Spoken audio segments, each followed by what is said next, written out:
कभी नसूर फटी, अकील नजम, इरशाद काशिफ, मशहूर जिन लोगों ने मेरे बारे में सही सुल्तान साहब इतने अच्छे ख्यालात का इजहार किया। डॉक्टर साहब, मैंने तो जो सीखा आपके कदमों में बैठ के सीखा, आपकी रूह के करीब रह के सीखा, और ये काम मैंने अपने दोस्तों से भी सीखा। लेकिन सर फहरिस्त अगर मैं ज़िंदगी में लफ्ज़ की अदायगी और पढ़ाने का सलीका मुझे आया, एक तो खुदा का ताकत का शौक़ था, दूसरे मुझे इतने अच्छे उस्ताद मिले कि मेरी ज़िंदगी के हर सफ़र में अच्छे उस्ताद मुझे मैसर आते रहे। आपने सवाल किया कि मेरी ज़िंदगी का तजर्बा कैसा रहा। बेटे, बात ये होती है कि हम दुनिया में रहते हैं और बाज़ औक़ात हम सिर्फ दुनिया के होके रह जाते हैं, लेकिन मैंने बहुत पहले ये सीख लिया था, ये समझ लिया था कि मुझे दुनियादार नहीं बनना। इसलिए टुकड़ों में जो मुझे ज़िंदगी मिली, मैंने उसे अमृत समझकर जी लिया। यही मेरी ज़िंदगी का तजर्बा है कि ना तो मैंने कभी अपने पैरों के छालों से मैं घबराई हूँ, और ना ही कभी मैं अपनी लिखने वाली उंगलियों की बाज़ औक़ात तकलीफ को मैंने अपने ऊपर तारी में लिया। उसकी बड़ी वजह ये कि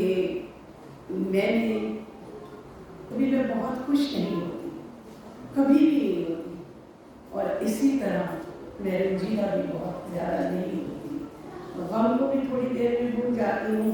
हाँ, मैं अपने दोस्तों से मिलकर, अपने बच्चे से मिलकर, अपने असातिज़ा से मिलकर, या मैं कोई अच्छा काम अगर अल्लाह ने मुझसे करवा दे तो मेरी ज़िंदगी के वही लम्हे हैं।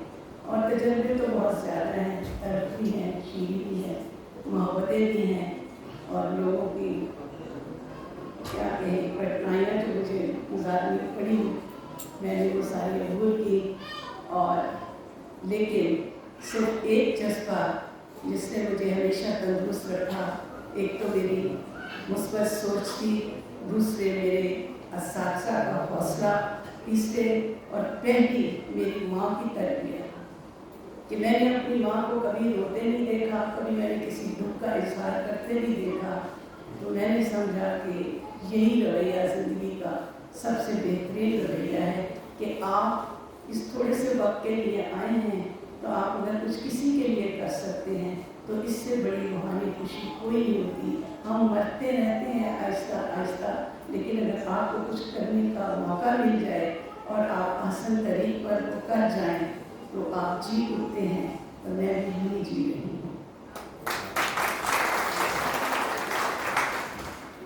डॉक्टर साहिबा, मेरी बड़ी ख्वाहिश है कि प्रोफेसर डॉक्टर मुज़म्मिल भट्टी का जो सफ़र था, वो मुज़म्मिल से प्रोफेसर डॉक्टर मुज़म्मिल भट्टी तक का किस तरह से आपने तय किया, अगर इसकी हर किसी झलकियाँ हम तमाम लोगों से आप शेयर करें।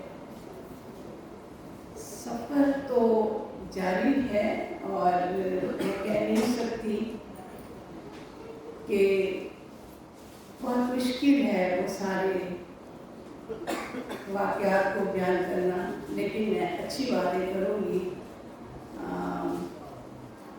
दुख भी मेरे रब के दिए हुए हैं, सुख भी मेरे रब का दिया हुआ है। सबसे बड़ा एहसान है कि उसने मुझे कभी गिरने नहीं दिया। मेरे अंदर कोई ताकत नहीं, मैं कोई चीज़ नहीं हूँ, लेकिन मैंने खुद को रब के सुपुर्द कर दिया था बहुत बहुत आगाज़ से ही। तो वो जो खुद सुपुर्दगी अल्लाह ताला के सुपुर्द हुई, तो वो उसके बाद में पावरफुल हो गई। बड़े अच्छे अच्छे वाक़यात हुए, बड़े अच्छे अच्छे। आप क्या पूछना चाह रही हैं? बुनियादी तौर पे जो अदब से आपका ताल्लुक़ और जो मोहब्बत थी, हाँ, वो यकीनन एक कम उम्र लड़की के जहन में किस तरह से झलकी और वो सफ़र किस तरह से शुरू हुआ। बेटे, ये जो है ना, लिखने की सलाहियत या कुछ करने की सलाहियत, या कोई आर्टिस्ट होता है, कोई शायर होता है, कोई अदीब होता है, कोई बार उस्ताद होता है। जैसे इस्लामुद्दीन शाह को मैं समझती हूँ ये बार टीचर ही थे, ये अपने बचपन में टीचर बनते होंगे। तो मैं तो बहुत कुछ बनना चाहती थी। मसल मेरे मामू ने एक दफ़ा मुझे एक कापी दिखाई जिसके ऊपर लिखा हुआ था प्रोफेसर डॉक्टर मुजम्मिल भट्टी MBBS LLB PhD। कोई दुनिया की डिग्री नहीं थी जो मैंने उसके ऊपर नहीं लिखी, और उसकी वजह ये थी कि मेरी अम्मी की दोस्त थी लेडी डॉक्टर ज़ाहिदा दुरानी, मैं उनसे बड़ी इंस्पायर थी। दूसरे मेरे अब्बू के दोस्त वकील थे, मैं उनसे बड़ी मुतासिर थी, और इस तरह अपनी टीचर्स से बड़ी मैं खुश होती थी। फारसी पे मुझे बहुत डांट पड़ा करती थी, वो गर्दानें मुझे याद नहीं होती थी। तो एक दफ़ा मेरी टीचर अदरीस थी, उन्होंने मुझे कहा कि ये सुनाओ। मैं पहले 3-4 तो खाने पूरे कर गई, जब मुझे 5वां बुरा ना मैं उनकी टांगों के नीचे से निकल के प्रिंसिपल के ऑफिस में चली गई और मैं वहाँ छुप गई। अब वो टीचर मेरे पीछे, मैं वहाँ छुपी रही। तो लिखने का तजर्बा मुझे याद नहीं है कि मैंने सबसे पहले अपने अब्बू को ख़त लिखने शुरू किए थे, और क्या होता था क्या नहीं होता था। मेरे अब्बू मेरी वालदा से कहते थे आप इसे वकील बनाना चाहती है, मैं डॉक्टर बनाना चाहता हूँ, मुझे लगता है ये तो शायर बनेगी। लेकिन ऐसा ही हुआ कि MA में जब मैंने दाखिला लेना था तो मैं लिखती लगाती थी। मशहूर मेरे सीनियर होते थे, ये भी अक्सर इंटरव्यू राउंड अप करते थे तालिबों का, उसमें भी लिखती थी, और मुझे नहीं पता था मैं क्या लिखती हूँ। एक बार एक अखबार का टुकड़ा मेरे वालिद लेके आए, तो मुझे कहते हैं अगर अफसाना लिखना है तो इस तरह लिखा करो। तो मैंने जब देखा तो ऊपर मेरा ही नाम था, रोज में छपा हुआ था। मैंने कहा अब्बू जी जब किसी का अफसाना पढ़े तो नाम पहले पढ़ा करें। तो शुरू से लिखना शुरू कर दिया। पहले उल्टे पुल्टे शेर कहती थी, फिर अब्दुल हमीद अरशद साहब की सोबत जब नसीब हुई तो उन्होंने मुझे कहा कि बेटे तुम नसर ज़्यादा अच्छा लिखती हो, तो मैंने फिर नसर की तरफ तवज्जो की। अफसाना मैं सोच के नहीं लिखती, कहानियाँ मेरे साथ चलती रहती हैं और वो कैरेक्टर मेरे से बातें करते रहते हैं। एक वक्त ऐसा आ जाता है कि मैं मजबूर होती हूँ कि उनको अपने कागज़ में उतार लेती हूँ। बस ये मेरे उस्तादों की तरबियत है, मेरी माँ की दुआ है, दोस्तों की मोहब्बत है। मैं कुछ भी नहीं, जो भी कुछ है सब आप सबकी मोहब्बत का नतीजा है। वक्त भी इस वक्त हमसे तकाज़ा कर रहा है कि हम इख्तिताम की तरफ जाएँ। तो मेरा आपसे एक जामे सवाल है, मुझे उम्मीद है कि ज़िंदगी के तमाम इसमें रंग हम देखेंगे। आपने ज़िंदगी को मुख्तलिफ करनी चाहिए। अगर मैं बेटी हूँ तो मुझे बेटी बन के रहना चाहिए। अगर मैं स्टूडेंट हूँ तो मुझे अपनी हद से तजावज़ नहीं करना चाहिए, अपनी टीचर को सुनना चाहिए, आर्गू नहीं करना चाहिए।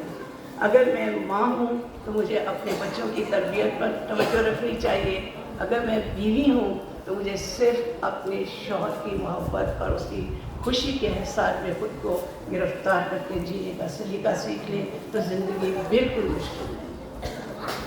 बहुत शुक्रिया।